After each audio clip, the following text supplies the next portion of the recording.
Assalamualaikum dan salam sejahtera. Anda bersama saya Sandaya dan ini waktunya untuk cerita. Kalau kita bercakap berkaitan dengan Akta Standard Minimum Perumahan dan kemudahan pekerja atau pindaan 2019 atau kita sebut sebagai Akta 446 yang sebelum ini diperluaskan sebenarnya kepada semua sektor pekerjaan yang menyediakan kemudahan perumahan dan penginapan bagi pekerja yang berkuat kuasa pada 1 Jun lalu. Dan hari ini kita mendengar beberapa kes yang telah pun dilaporkan oleh wartawan Astro Awani Ridauddin Daud berkaitan dengan Akta 446 ini, dan juga sidang media itu diadakan pada pagi tadi. Dan perkembangan lanjutnya pastinya Ridauddin bersama dengan saya. Daudin, kalau nak cakap berkaitan dengan Akta 466 ni, beberapa tahun lepas saya pernah berbual dengan salah seorang pekerja asing yang berada di Malaysia yang menyatakan kepada saya beberapa tahun lepas, dia kata dia bekerja di sebuah restoran.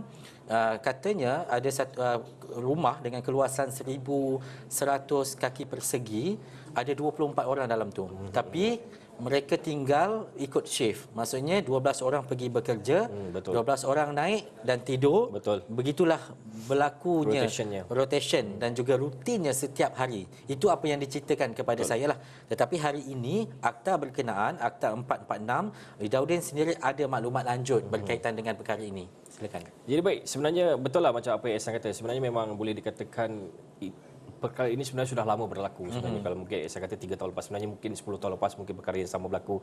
Saya juga tinggal di kawasan yang kampung, di rumah dulu memang ada di satu rumah kedai itu ada, boleh dikatakan ramai, ada 10 orang ke 15 orang yang kita tahu memang tidak selesa cara mereka tinggal. Yang saya sempat lihat dari bawah boleh nampak di situlah tempat tidur, di situlah tempat mereka makan, di situlah tempat mereka menonton televisyen. Jadi biasanya mereka hanya akan meletakkan tilam ataupun toto contohnya, dan tidur beramai-ramai. Dan itulah yang berlaku sebenarnya. Jadi mungkin disebabkan perkara-perkara itu mungkin dulu tidak banyak begitu menimbulkan masalah, tapi saya fikir memang kerajaan pun sebenarnya memang memikirkan satu cara untuk memastikan perkara ini tidak berlanjutan, kerana itu sebenarnya tidak elok.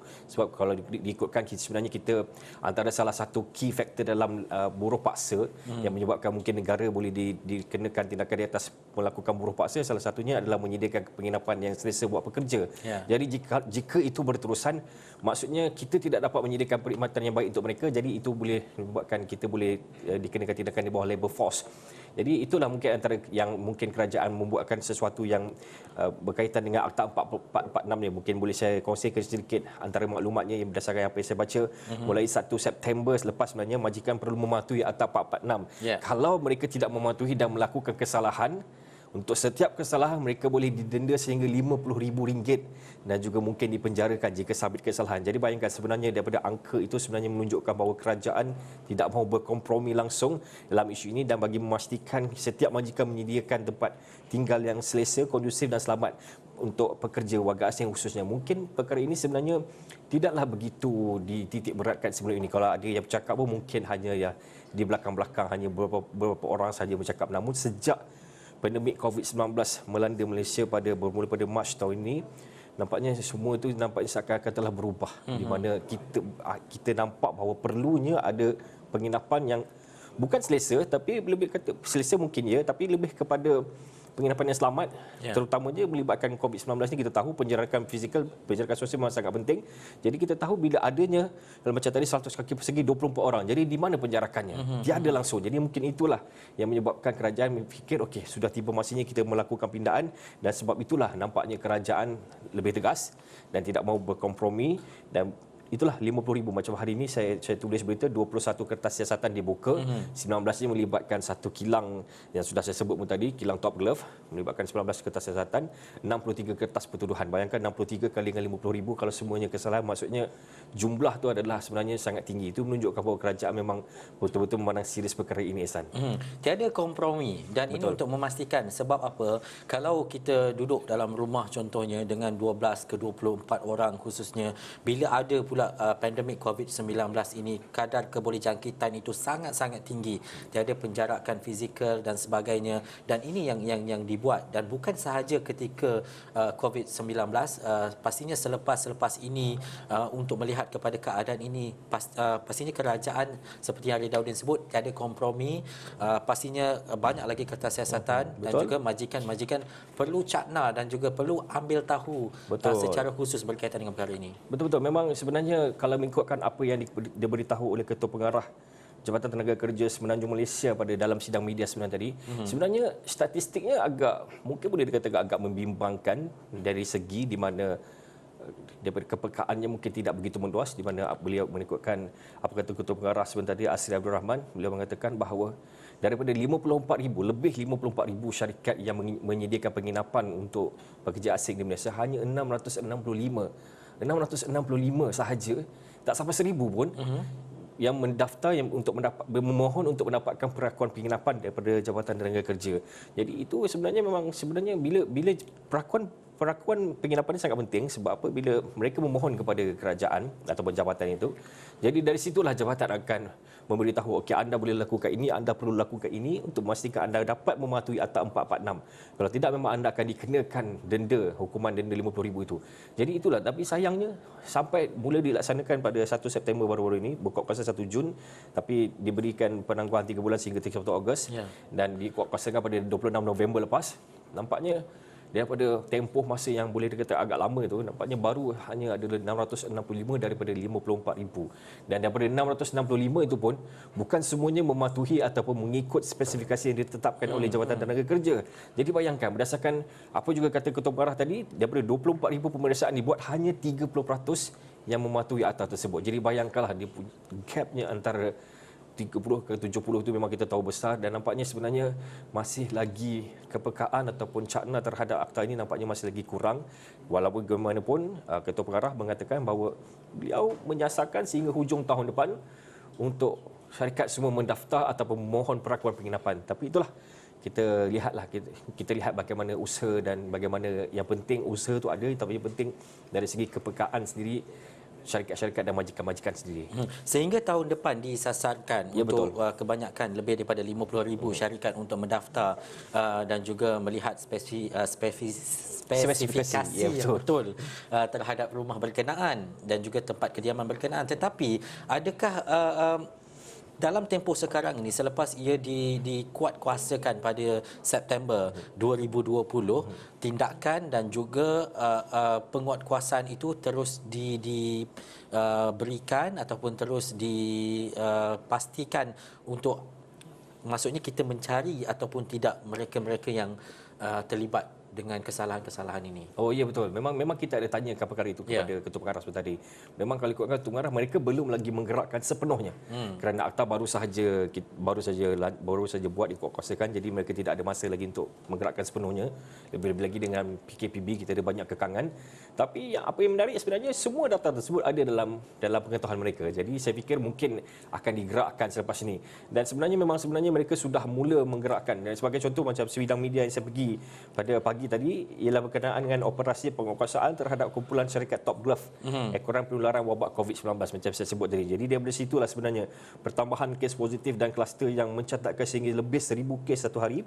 Jadi menyebabkan Jabatan Tenaga Kerja Semenanjung Malaysia JTKSM bertindak melakukan operasi penguatkuasaan terhadap beberapa kumpulan syarikat berkenaan di 5 negeri asan.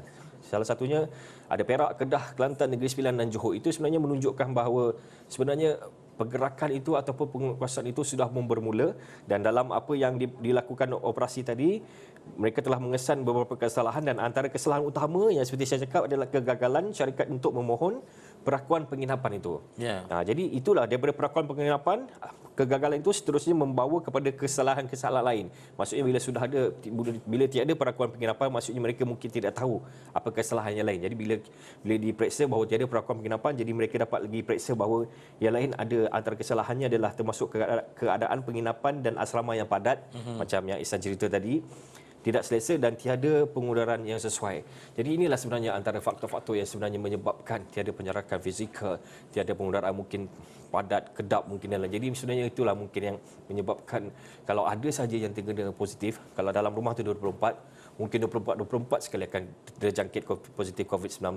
Jadi itulah sebenarnya bila mereka jangkit dan mereka keluar dan merebakkan kepada komuniti. Jadi sebenarnya mungkin itulah yang menjadi kerisauan dan kebimbangan, dan mungkin sebab itulah operasi dikuatkuasakan supaya benda-benda ini semua dapat dihapuskan, diberhentikan supaya ia tidak merebak ke komuniti. Betul. Dan melihat kepada keadaan sekarang ini, akta ini sangat penting terutamanya dalam kita mencegah penularan pandemik COVID-19, dan juga ia sesuai dengan selaras dengan saranan SURE 115 iaitu SURE Perumahan Pekerja 1961 dan juga Pertubuhan Buruh Antarabangsa ataupun kita sebut sebagai ILO. Tetapi selepas ini mungkin kita dah tahu berapa kertas siasatan dibuka, berapa kes yang masih lagi belum mendaftar. Jurangnya sangat beza daripada 600 ke 54,000 majikan. Tetapi adakah Ridauddin rasa sebagai seorang wartawan kita perlu mendengar apa yang dirasai ataupun apa kekangan-kekangan majikan selepas ini?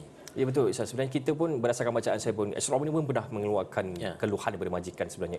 Mereka mengatakan ya memang saya pun sebenarnya bersetuju dan faham dengan kekangan yang mereka hadapi.